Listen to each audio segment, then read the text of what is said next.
poseer. Integrarlos a una escolarización normal, lo más normal posible, en donde probablemente la escogencia de la escuela sea un factor determinante, ahí donde hay escuelas con programas especiales y estos niños se puedan integrar. Por ejemplo, la Juana Leclerc es una escuela muy especial, ¿verdad? Porque practica su método de enseñanza-aprendizaje de acuerdo a los parámetros que Juana Leclerc deja establecidos para poder integrar estos niños especiales a las aulas normales. El Jean Piaget, que las dueñas son unas psicólogas, que fueron mis maestras, ese instituto también en la primaria tiene incorporado niños especiales porque tienen incorporados los métodos piagetianos para el aprendizaje de los niños. Entonces, en este sentido, pasamos por la evaluación para determinar la gravedad del autismo en el niño. Hacemos la evaluación psicopedagógica con las pruebas especiales.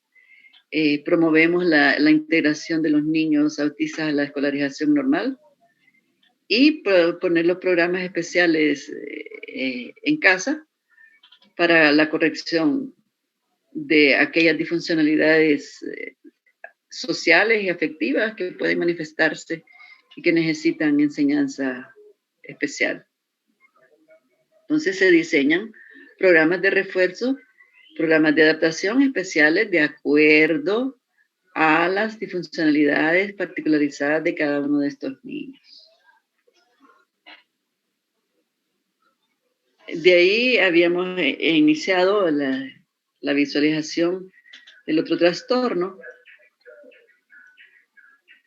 el síndrome de Pret o el trastorno de Pret, de Rett, perdón, aquí, en el 8.2. En el 8.1 el autismo, en el 8.2 el trastorno de Rett. Y aquí habíamos hablado que los niños, en este caso, van a tener disfuncionalidades motoras evidentes, sobre todo en las manos, que es la motricidad fina, incapacidades en la motricidad fina, y también retraso importante en la motricidad gruesa, en el logro del caminar y el andar, y que hasta cierta edad pueden lograr la coordinación necesaria para poder caminar, pero en la medida en que van creciendo, este logro parcial del poder caminar se va perdiendo ya en la adolescencia, ¿verdad? Pérdida de esto posteriormente en la adolescencia. La pérdida de capacidades de relación, ausencia de competencias simbólicas y de lenguaje también se va perdiendo. Adquieren hasta cierta edad, pero luego hay un retroceso a lo que nosotros denominamos regresiones,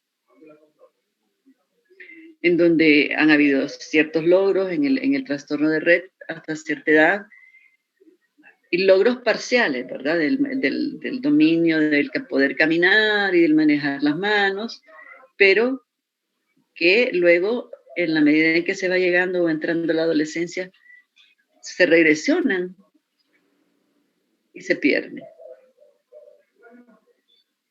Hay incapacidades cognitivas como en el pensamiento simbólico e incapacidades de lenguaje, sobre todo el lenguaje hablado, y hemos encontrado que el origen o la etiología de este problema es que no hay un crecimiento normal del cerebro y de la cabeza en relación al resto del cuerpo, con lo que se denomina este fenómeno una microcefalia progresiva. Si hay un logro de crecimiento cerebral hasta cierto nivel, crecimiento del cerebro es normal, pero luego se detiene y empieza una regresión, y lo que se va convirtiendo en una microcefalia progresiva.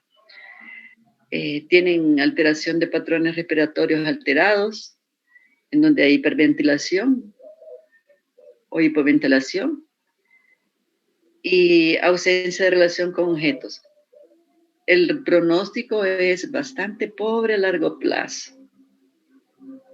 Aquí sí puede haber una grave asociación de retardo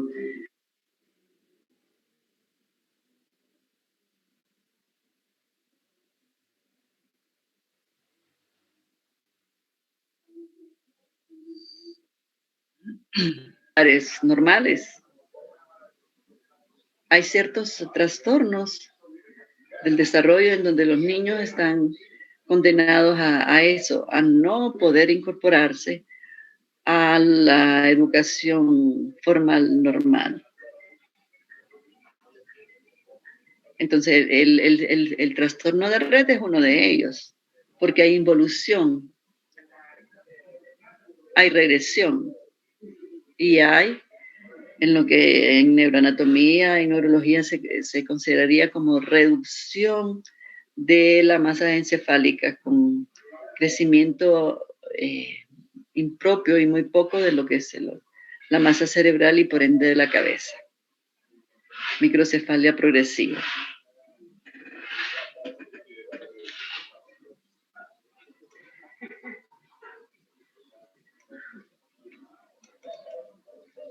Aquí está el tercero de los trastornos del desarrollo y dificultad del aprendizaje que se denomina trastorno desintegrativo infantil. También en este trastorno se caracteriza por regresión en varias áreas del funcionamiento que se habían logrado.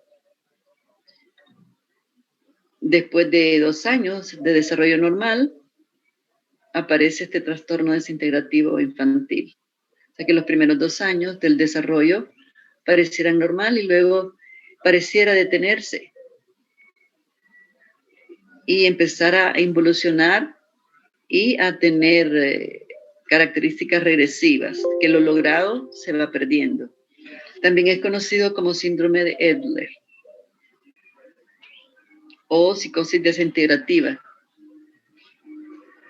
En pocos meses se va dando esa regresión y ese deterioro, tanto del funcionamiento intelectual, social, lingüístico, y ya de entre los 3 y los 4 años, todas esas funciones previas normales que se habían logrado, se van regresionando y tienden a desaparecer. Muy mal pronóstico también, ¿verdad?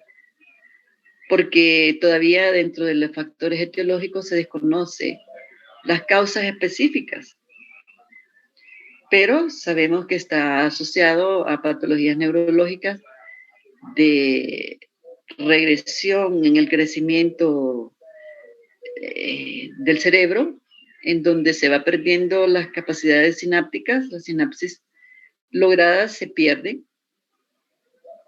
y puede estar asociado a trastornos convulsivos como la epilepsia, la esclerosis tuberosa en el cerebro, aunque todavía no se ha determinado neurobiológicamente y específicamente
habilidades sociales. En el control intestinal vesical, o sea que la regresión es tal que estos niños pierden el control esfinteriano. Ya hay regresión en la conducta del juego, no evoluciona, y en todas las habilidades motoras. Por eso les decía que con esta regresión que se da, usualmente los niños estarán totalmente incapacitados para los vínculos externos fuera de la familia. Están condenados a quedarse dentro de la familia y a que la familia sufra la observancia de estas regresiones. Para los padres es sumamente doloroso. Un poco inexplicable porque no entienden qué pasó, pero la latencia del trastorno estaba ahí. Es como una detención del desarrollo maduracional del cerebro que se detiene repentinamente en esas edades y todo lo logrado se regresiona. Entonces, en el criterio C aparece anormalidad en por lo menos las siguientes áreas. Alteración en la cualitativa en la interacción social, alteraciones de comportamiento no verbales, incapacidad para desarrollar relaciones con compañeros, ausencia de reciprocidad emocional, alteraciones cualitativas de la comunicación, ausencia de lenguaje hablado, incapacidad para iniciar o sostener una conversación, utilización estereotipada y repetida del lenguaje, ausencia de juego realista y variado, patrones de comportamiento, intereses y actividades restringidas, tienden a repetir estereotipadamente conductas motoras y manerismos. O sea que estos criterios A, B, C son los criterios que en el manual psicodiagnóstico de los trastornos generalizados del desarrollo aparecen a considerar para que usted pueda diagnosticar que aquí frente a nosotros tenemos un trastorno desintegrativo infantil.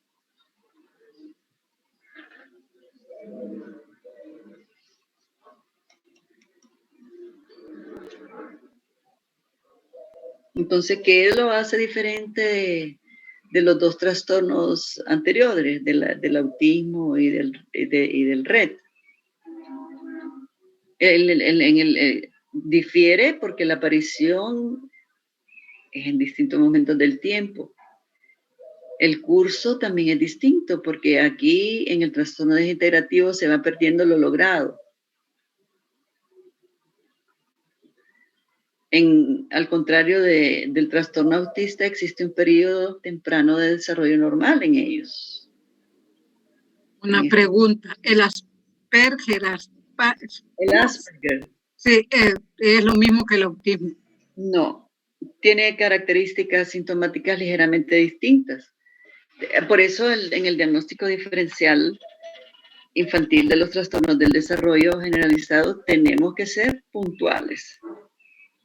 Hay que saberlos diferenciar porque hay gente que los confunde. Ayer que me estaban narrando el caso de una criatura en donde dice que lo diagnosticaron con autismo, pero revisando los criterios no los cumple.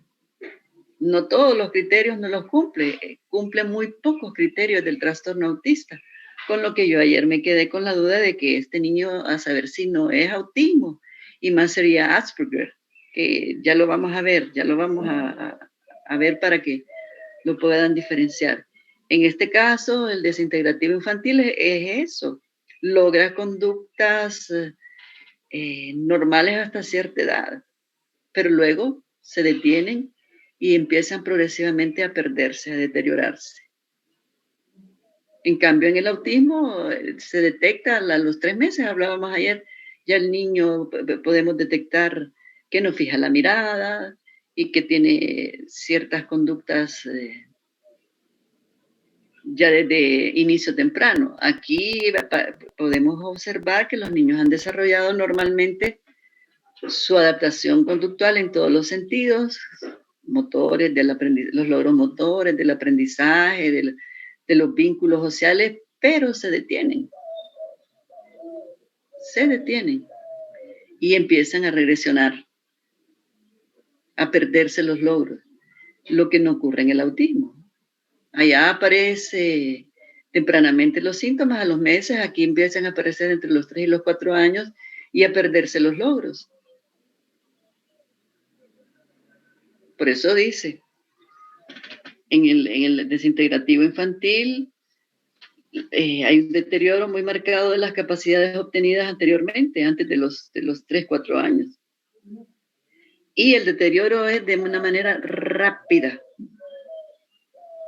En el 6 a 9 meses, lo logrado hasta los 3, 4 años, se pierde incluso el control esfinteriano.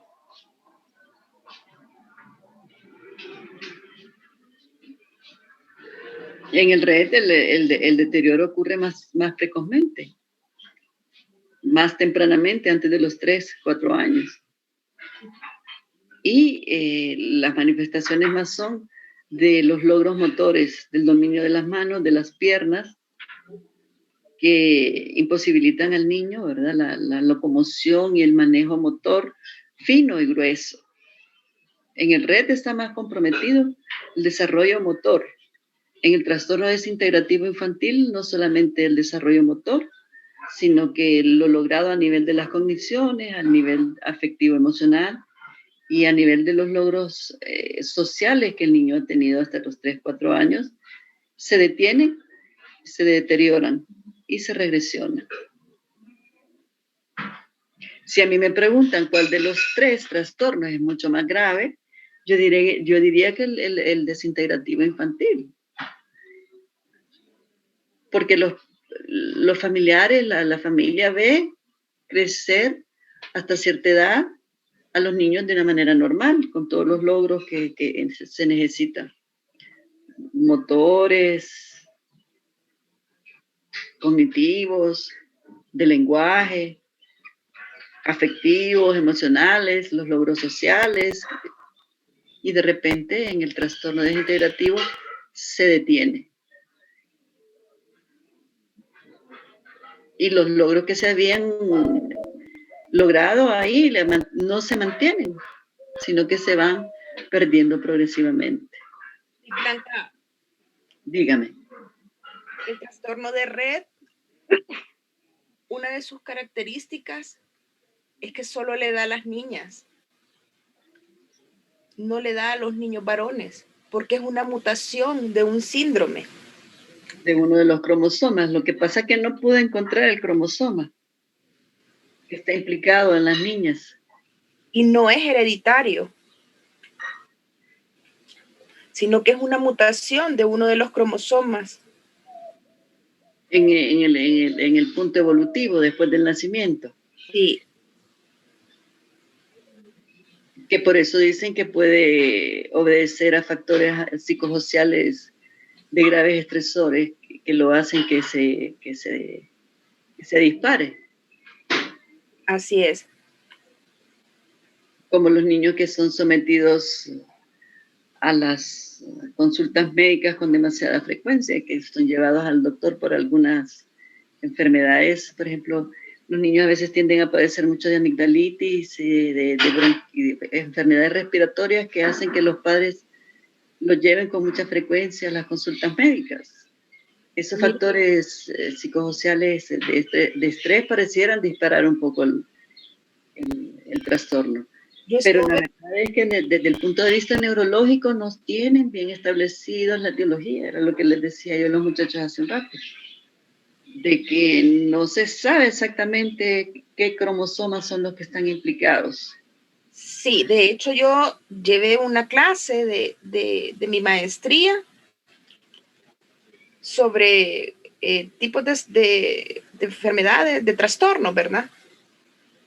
Y aquí le voy a leer, dice, los bebés parecen saludables durante los primeros 6 meses de vida, pero con el tiempo pierden rápidamente la coordinación del habla y las capacidades y la capacidad para usar las manos. Es que ese es el reto. Sí, ¿Verdad? Es ese el trastorno de red, en donde les explicaba yo a ellos que el compromiso y la pérdida aparecen más en los logros motores, tanto gruesos como finos, en donde se compromete el andar. A ellos les cuesta el inicio del caminar y el logro de poder manejar sus manos y la motricidad fina de la pinza de los 3 dedos y de agarrar y pintar y agarrar los lápices. Tienen esas graves dificultades motoras en el reto. En el desintegrativo ellos lo logran de alguna manera, pero se detiene. Se detienen los logros, no solo motores, sino que también los logros cognitivos, los logros afectivos y los logros sociales se detienen en el desintegrativo infantil. Por eso se llama así, desintegrativo infantil, porque hay un deterioro y una regresión en todos los niveles de los logros del desarrollo. No solo en el desarrollo motor como en el RED, pero el RED tiene una especificación porque hay reducción de la masa encefálica, microcefalia, ¿verdad? Correcto. De hecho, estas personas con este trastorno tienen un promedio de vida de hasta los 45 años. Sí, porque van a ser dependientes totales, ¿verdad? Sin logros, sin motivaciones, sin las capacidades de vinculación. No tienen larga vida porque además la reducción de la masa cerebral se hace cada vez mayor. Mire, le voy a leer algo que tengo aquí yo de una presentación. Se van comprometiendo en la microcefalia, se comprometen los sistemas neurovegetativos que rigen la respiración, la conducta alimentaria, la conducta de control esfinteriano. Y eso, la microcefalia hace que los niños ya no tengan control, ningún tipo de control, con lo que el tiempo de vida no es tan largo. Y son enteramente dependientes de los padres. Tanto en el RED como en el desintegrativo infantil van a ser niños dependientes. Y aunque crezcan, yo conozco una muchacha, ya no es ni muchacha, porque tiene como 30 y pico de años, 35, 36 años, que siempre quedó, incluso le cambian los pañales, ¿verdad? Porque no puede controlar esfínteres. Doctora, yo conozco un muchacho, ahora ya es un hombrecito, es hijo de un personaje aquí de este país, que como a los 4 años le dio eso de las meninges. Meningitis. Sí, y le costó volver volver a estar como estaba. Pero todo lo que había avanzado. La meningitis tiene esa ventaja de que estando en tratamiento, porque es un trastorno del desarrollo a nivel físico. Ayer que hablábamos que los trastornos generalizados del desarrollo pueden implicar el nivel físico, psicológico, emocional, social. En la meningitis, ¿qué es lo que ocurre? Hay una infección de las meninges a nivel cerebral. Y es temporal, si ustedes se trata neurológicamente y hay rehabilitación, la persona, el niño puede volver a los estadios de desarrollo normal. Yo conozco también algunas gentes que tuvieron meningitis y que se detuvo temporalmente el desarrollo, ¿verdad? Por la inflamación y la infección cerebral. Pero una vez que supera eso, con medicamentos, tratamiento y estimulación, los logros pueden volver a ocurrir. Aquí no. En el RED tampoco, porque en el RED lo que va ocurriendo es que se va reduciendo la masa infantil, la cerebral. Blanca. Diga. Mire, yo tengo algo aquí que dice que el síndrome de RED es causado por la alteración del gen del MEP, MESP2, lo que altera la producción de la proteína MEP2, que modula y regula otros genes de gran importancia en el desarrollo humano. Con lo En que concreto, la proteína MEC2 tiene un papel fundamental en el desarrollo del cerebro. podríamos considerar la poligenética en la medida de que un gen afecta a otro, ¿verdad?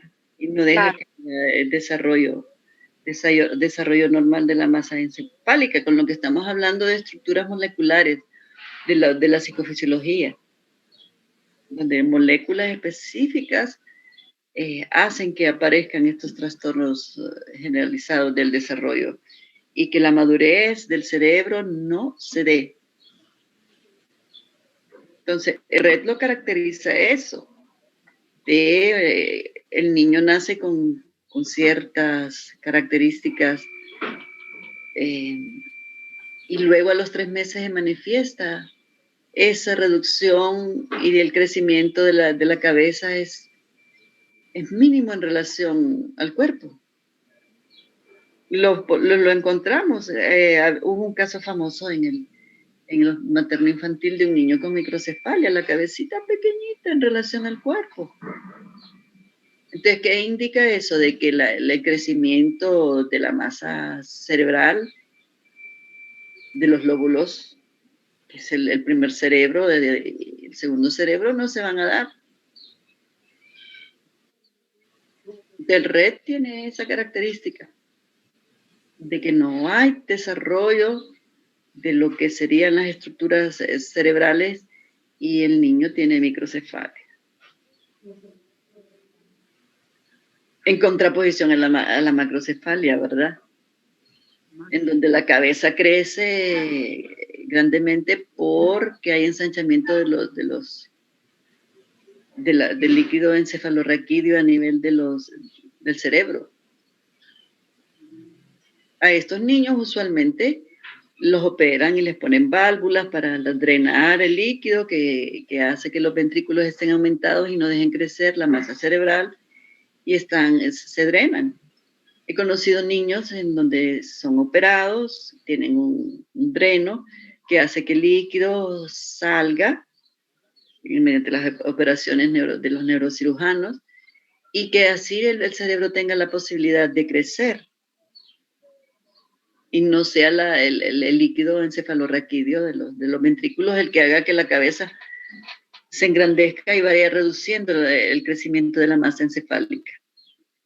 Conocí una muchacha que llegó hasta los 20 años y que le cambiaron las válvulas y ella estaba ajustada y normal y pasó su secundario, la estaban preparando para ir a la universidad, una chica muy noble, muy ajustada, pero en la última operación que le cambiaron las válvulas no sobrevivió la operación y la perdieron casi entrando a los 19 años.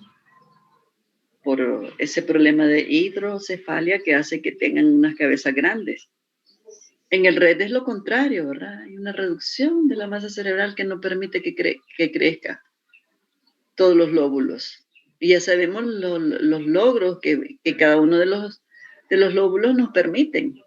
Lenguaje, comunicación, percepción, atención, todas las funciones mentales superiores, ¿verdad? Del habla, de la escritura. Y al no haber esa posibilidad de crecimiento de la masa encefálica, entonces los niños aparecen con microcefalia. Entonces, ahí en el desintegrativo infantil no pude encontrar los cromosomas comprometidos, que estuve revisando la psicofisiología y no los pude encontrar los cromosomas comprometidos. No sé si la licenciada en su clase de maestría le dieron los cromosomas comprometidos en el trastorno desintegrativo infantil. ¿Ilumina? ¿Qué conocimiento tiene de los cromosomas comprometidos en el desintegrativo infantil? Ese no lo vi, fíjese, Lick, solo vi el de que le digo. El Red, autismo y Asperger. El Red del autismo, el Asperger. Y el Klinefelter. El Klinefelter. Del. Ajá. Pues entonces solo le dieron información parcial de los trastornos generalizados del desarrollo, que hay unos que no están totalmente descifrados, pero que a la hora de que se presentan en la vida real, ¿qué vamos a hacer? Ay, es que no los conocemos y no sabemos qué hacer. buscar información. No, es que hay algunos que no están bien descifrados, doña Gloria. Estoy buscando información sobre los que están implicados en el trastorno desintegrativo, cuáles son los cromosomas implicados, pero no los encontré, y es lo que ellos dicen, que todavía no se conoce la etiología pura del trastorno, que todavía está sujeto a investigación. Por eso es que la ciencia no se detiene, porque la ciencia sigue investigando por qué ocurren las cosas, porque ocurren los trastornos y se manifiestan y están ahí en la vida real. Que no los hayamos descifrado y que no los conozcamos a profundidad el origen y la etiología es distinto, pero que están ahí, están. En este caso, el desintegrativo infantil, que también es terrible para los padres, porque aquí se ha visto el desarrollo disque normal en apariencia del cerebro, pero repentinamente a cierta edad se detiene y empiezan a regresionar las conductas ya adquiridas, de las características fundamentales del trastorno desintegrativo infantil. Porque pueden llegar los niños a perder los logros más básicos, incluido el control esfinteriano. En cambio, en el RED, sí hay compromisos cognitivos y del desarrollo del intelecto, pero los padres parecieran responder mejor a los niños que ya vienen marcados y que tempranamente se manifiestan los síntomas y se condicionan a trabajar con ellos, a cuidar de ellos y a perderlos en un momento determinado. Pero en este trastorno desintegrativo, ustedes han visto que el hijo, el muchachito, la niña, de repente desarrolla normalmente hasta cierta edad y luego lo pierden todo.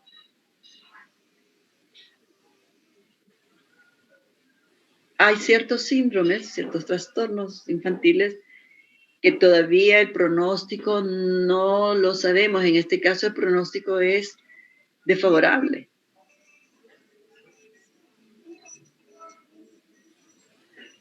Desfavorable porque los tratamientos neurológicos no los conocemos todavía y trabajamos un poco en estimulación psicopedagógica. Pero todavía tampoco no estamos seguros de cuán eficaz es eso para poder detener un síndrome que parece ser enteramente neurológico. ¿Algún otro aporte? Yo les decía ayer que, al igual que el virus, estos síndromes no son específicos de cierta clase social. Pueden los padres ser enteramente normales en apariencia, ser incluso de un intelecto superior, pero de repente tienen niños que tienen algún problema cromosómico. Y como todavía no hemos descifrado todo el genoma, porque no está descifrado, si lo tuviéramos descifrado ya hubiéramos curado todas las enfermedades. Por ejemplo, en el caso de la esquizofrenia, todavía sabemos algunos genes que están implicados en la esquizofrenia, pero no todos. Con lo cual no tenemos una cura específica para la esquizofrenia, ni infantil ni adulta.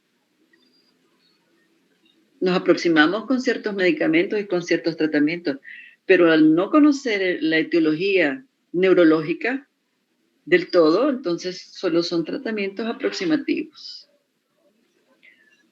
Ahora, el siguiente que vamos a ver, este sí es más conocido, porque con alguna frecuencia lo encontramos, y en personajes famosos que lo han logrado superar, son el testimonio de que el trastorno de Asperger existe, pero que con tratamiento y con descubrimiento temprano podemos intervenirlo y tratarlo. Dicen que este jugador argentino, el Lionel Messi, fue un niño con Asperger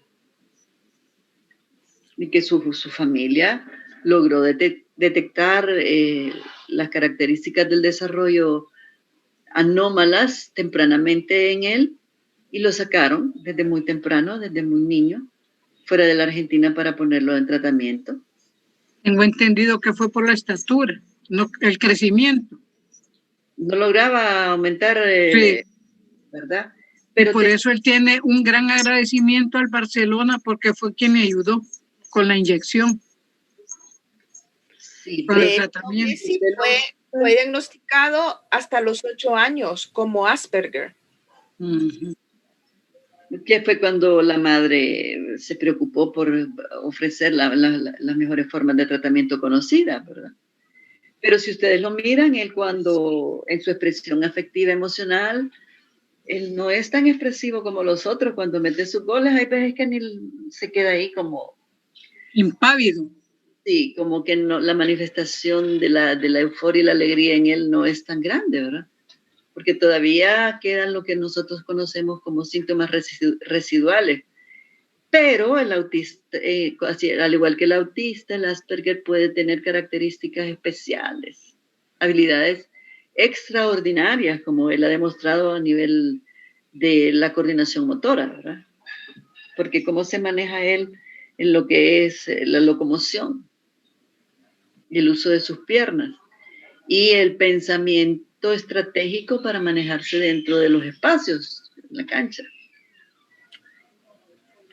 Él es un niño Asperger, que es un trastorno que se considera severo, que tiene alteraciones neurobiológicas y que puede implicar no solamente trastornos en el desarrollo, sino que trastornos en el procesamiento de la información, las instrucciones, el entendimiento.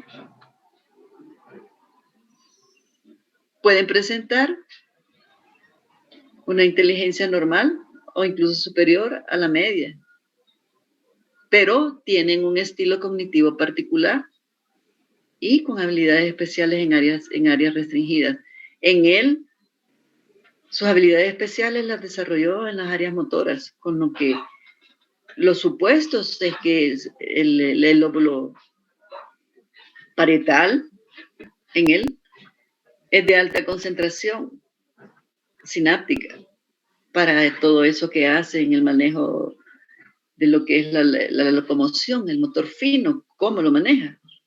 Y tiene habilidades especiales cognitivas como ese manejo del espacio, la estrategia de dónde ubicarse, dónde estar, para dónde correr y manejar el balón, porque tiene un manejo del balón extraordinario. Pero le ha de costar procesar la información, sobre todo de ciertos tipos de pensamientos como el desarrollo del pensamiento superior, en donde está el pensamiento abstracto. Yo creo que este muchacho no podría tener una licenciatura, un máster o un doctorado en ciencias, por decirle, ¿verdad? Porque la evolución del procesamiento de la información a nivel superior en ellos como que tiende a ser disminuido. Funciones mentales superiores. Aunque su cociente de inteligencia, en donde la memoria, atención, concentración, orientación pueden estar normales. Pero al desarrollar y buscar las funciones mentales superiores, ahí hay limitaciones en el logro de los pensamientos, de las funciones del pensamiento más elevadas.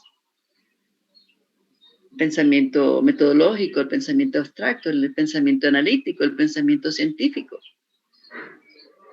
De ahí que él pareciera estar bien ubicado porque lograron descubrir qué habilidades particulares especiales tenía para los deportes y el llevarlo a un ambiente en donde se le estimuló para los logros de esos recursos especiales que algunos tienen.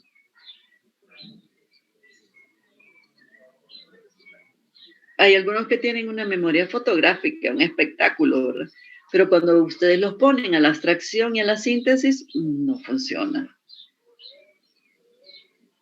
En lo que son las disfuncionalidades mínimas a nivel cognitivo. Poderosos en ciertas funciones, pero limitados en otras. Hay veces que la polémica está en qué preferimos, en que todo sea promedio, las funciones sean promedio y que todas estén ahí. Atención, concentración, memoria, juicio, orientación, y que todo se desarrolle a nivel promedio, o que haya una disfuncionalidad en alguna de esas funciones particulares y que limiten algunas cosas. Por ejemplo, en el caso de Messi, él es un hombre totalmente exitoso, ¿verdad? Porque incluso logró ajustar su conducta social de tal forma que tiene un hogar, tiene sus hijos, tiene su esposa. Éxito, es un hombre totalmente exitoso y viene de ahí, de haber sido un niño Asperger. Las cualidades y las habilidades especiales, ¿verdad? Que se pueden tener con ciertas condiciones cerebrales. Si ustedes recuerdan el caso del músico, en él las funciones del pensamiento para la música altamente desarrollada, ¿verdad? Pero era sordo, o sea que no pudo disfrutar del sonido real, sino que el sonido imaginado, pero con unas altas capacidades de crear la música, aunque no la podía escuchar. Y en el caso de él, las zonas de la audición, ¿verdad? No del pensamiento eran las comprometidas, sino que las zonas auditivas. Pero las zonas del pensamiento abstracto, simbólico, pero muy desarrolladas, de tal forma que ahí hubo un genio de la música, ¿verdad? Entonces, con esos niños es lo que ocurre. Geniales en algunas cosas, pero limitados en otras. Sobre todo en las funciones del desarrollo del pensamiento superior. No podríamos que Messi sea un gran matemático, ¿verdad? No sí, exacto. Eso le iba a decir que no, él ya no necesita probarse su inteligencia, sus capacidades. Tiene billete. Sí. Es dueño de hoteles, de mansiones en Europa y en Argentina. Pero ¿qué ocurre? ¿Quién le maneja todo? El papá, parece. El papá.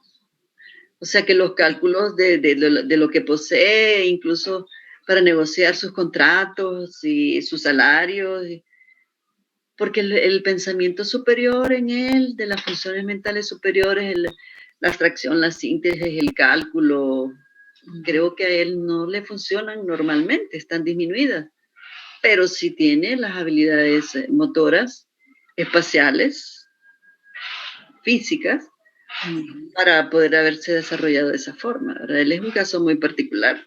Bueno, todos los Asperger son particulares, porque tienen funciones mentales especiales, aunque tengan algunas funciones mentales disminuidas. Es el mejor jugador, es el mejor pagado del mundo. En apariencia, ¿verdad? Publicaron su contrato, pero se enojó aquel hombre, el entrenador de ahí del Barcelona, porque publicaron su contrato y quien me lo iba a publicar que él, ¿verdad? Entonces... son cosas que porque se deberían mantener ocultas, ¿verdad? Sí, yo pienso que no tiene nada de malo. Hay otros jugadores que también son multimillonarios. Es que la misma prensa, el público los ha llevado a tener una rivalidad con Ronaldo. Ronaldo es buenísimo también, ¿verdad? Pero... Y tiene lo mismo, tiene buen billete. Ronaldo viene de otras condiciones, ¿verdad? Porque viene de una familia pobre, donde había muchos hermanos, en donde él tuvo que superar ciertas condiciones de limitación y de privación para convertirse también en una estrella, sin tener limitaciones ni de trastornos del desarrollo, sino que... El papá era alcohólico, un hermano con vicios de droga. Ambientales distintas, ¿verdad? Fíjese que a mí me caía mal Ronaldo, ¿verdad? Porque después de la rivalidad, pero cuando vi la historia, vi un documental de él, cambié totalmente mi forma de pensar sobre él, porque le ayudó a su familia, le ayudó a su hermano, a su padre, a su mamá, la mantiene como una reina. O sea, hay cosas que uno a veces se inclina, ¿verdad? Pero cuando ya mira las cosas ya es diferente. Entonces, para mí, los dos mejores jugadores, Ronaldo y Messi. Miren, doña Gloria, ¿cómo sabe de fútbol? Me encanta el fútbol. Yo jugué fútbol. Mire, ¿quién podría imaginarlo? ¿Va? En Honduras, usted a cierta edad jugando fútbol. Sí. No, pero sí, de 15 años. A mí no me dejaron jugarlo, porque según mi padre era deporte de varones. Se puede jugar basquetbol por la estatura y jugué softball en el colegio, pero hasta ahí llegó. Jugué voleibol un tiempo en la universidad, pero de ahí estaba tan enamorada de la psicología que de repente me absorbió totalmente y dejé los deportes. Entonces, aquí en esta otra tabla aparecen algunas características de los niños y las niñas Asperger. Dificultades para la interacción social. En los niños especialmente ocurre que la dificultad ocurre con los de su misma edad. No juegan con los de su misma edad y a veces son resistentes al jugar con los niños. Les gustan más los más grandes, las personas mayores. Alteraciones en los patrones de comunicación no verbal, con lo que a veces la manifestación afectiva emocional en ellos es bastante limitada. El reír, el manifestar emociones y que se puedan leer en ellos, en lo que es la comunicación no verbal que venimos de estudiar, ¿verdad? En ellos es un poco más compleja leerla. A veces intereses restringidos, exclusivamente dedicados a ciertas áreas de interés. Tienen inflexibilidad, con lo que se vuelven testarudos y de sus propias ideas, y no nadie los saca de ahí, ¿verdad? Inflexibilidad cognitiva y comportamental. Dificultades en el pensamiento abstracto, de conceptos y de terminología científica. Habría que ver cómo manejan las fórmulas, por ejemplo. Todos tenemos alguna dificultad. Hay que ser muy genial para manejar fórmulas, ecuaciones, matemática, álgebra, geometría, cálculo. Entonces, ellos tienen ese problema de no evolucionar el pensamiento superior, el pensamiento abstracto, la síntesis. Y hay veces que la interpretación que se hacen del lenguaje es enteramente literal. Tienen algunas dificultades en las funciones ejecutivas y de planificación y la interpretación de los sentimientos y emociones ajenos y propios. Hay una actriz mexicana que tiene un niño Asperger y el niño lo llevan y lo traen por ahí, pero como él tiene problemas en la interpretación de los sentimientos ajenos, se ríe de la gente cuando los mira, tiene una tendencia burlista, no le importan las emociones y el dolor ajeno, y hay veces que cuando lo saca la gente la critica y le dice que eduques al niño, vos. Pero en estos casos es porque hay una dificultad de interpretación del lenguaje de los otros, en donde los sentimientos y las emociones ajenas parecieran ellos no poder leerlas. Pero esto nosotros lo intervenimos. No es que necesariamente tengan que quedarse así, sino que mediante el entrenamiento y el aprendizaje los vamos condicionando a desarrollar conductas adaptativas. Con lo cual, los niños Asperger tendrán ventajas sobre los otros 3 trastornos estudiados anteriormente, porque tienen mayores posibilidades de ser moldeados, de ser condicionados, de llevarlos a niveles de aprendizaje un poco más elevados. De ahí que hay muchos Asperger geniales y muy ajustados.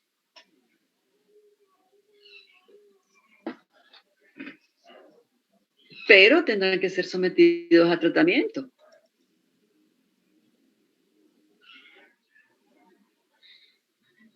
Entonces, supone una discapacidad para entender el mundo de lo social. Entonces hay manifestaciones de comportamiento inadecuadas que los demás no entienden la manifestación emocional. Y esos déficits se van a manifestar a través del lenguaje, en las dificultades en las conversaciones, en el ritmo, en la alteración de la prosodia, entonación, volumen, timbre de la voz, y también en los patrones de contacto ocular, gestual. Son resistentes a ver a los ojos a los demás, a sostener la mirada. Y en muchos de ellos hay dificultades en la coordinación motora.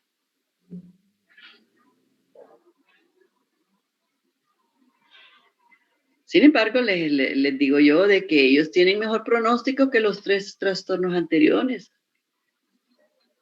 de ajuste, de adaptación y de progreso y de logros en la vida, más que el RED, que el síndrome desintegrativo y que el autismo.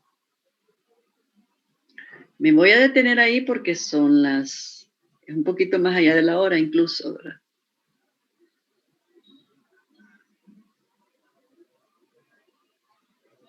¿Alguna pregunta, algún comentario? Ya vamos por el 4, ¿verdad? Dentro de los trastornos generalizados del desarrollo hemos estudiado 4. No podemos confundir el autismo con el Asperger. El autismo tiene mucha mayor complicación que los niños Asperger. Aunque hay algunos que lo consideran como un primo hermano del autismo, el Asperger, con menos compromisos que el autismo. Yo pregunté eso, doctora, porque una compañera mía me dijo que ya no se llamaba autismo, que le habían dicho que ahora se llamaba Asperger. Es que fíjese que como le digo, no hemos logrado descifrar la etiología, ¿verdad?, de todos estos trastornos generalizados del desarrollo. Entonces, en la literatura aparece que dice el autismo y su espectro. Y aparecen estos otros trastornos como los espectros, en el sentido de que pueden ser primos hermanos del autismo, el Asperger.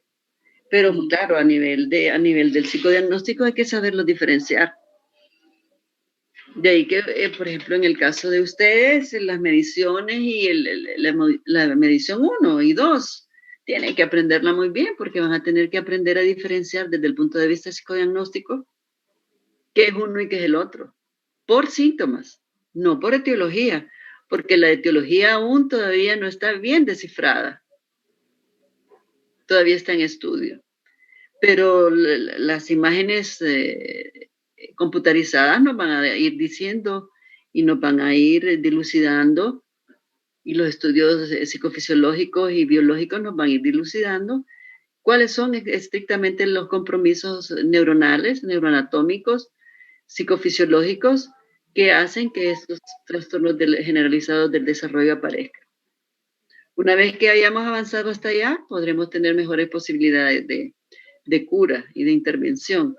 Aunque en el RED yo lo veo bien complicado porque ahí lo que ocurre es que se detiene el crecimiento de la masa cerebral y luego se va reduciendo la masa cerebral, con lo que los niños van perdiendo los logros hasta el momento en que se detuvo el crecimiento de la masa cerebral y sigue en la reducción, en lo que es el deterioro y en la regresión del desarrollo psicofisiológico. Nos encontramos mañana para seguir hablando de los problemas de los niños y de los cerebros infantiles que cuando nacen vienen en problemados. Que estén bien. Bendiciones. Igualmente, doña Gloria, que se mejore. Gracias, licenciada. Chicos, nos vemos mañana, nos encontramos mañana. Nos vemos.